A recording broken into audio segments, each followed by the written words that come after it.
reporting live from the CZOU equipment room to get some insight into a recent incident here. Don Barnes, Director of Equipment Operations, is here to help me shed some light on an interesting turn of events.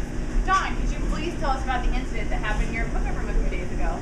Yeah, the other morning I came in and all of the settings were changed on our wash machines.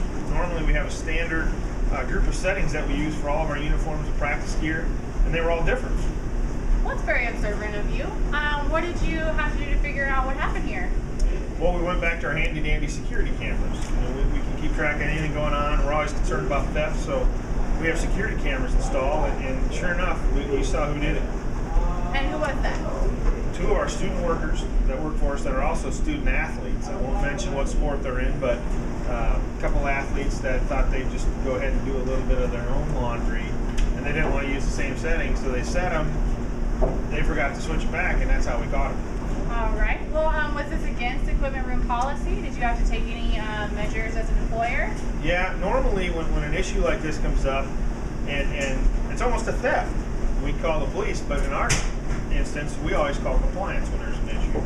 So we called compliance, and it's definitely an extra benefit. It's something those athletes, student athletes, can't do. They can't use our facilities or our services for personal gain, personal benefit. All right. So did this did affect the student athlete's eligibility? Yeah, unfortunately it does. They actually have to pay back the value of that services. In our industrial machines, it's about $12 a wash load. So we force them to pay that bill, give the money back to the university, so they paid for their services like any other student would, and we fired them. We can't afford to have this happen again. All right, and as I understand, you had them pay that $12 to the Global Soap Fund, is that correct? We did. We have a general fund that helps us out with all of our soap needs or cleansing needs. We did get that. All right, excellent. Well, thank you for explaining that to us, Don.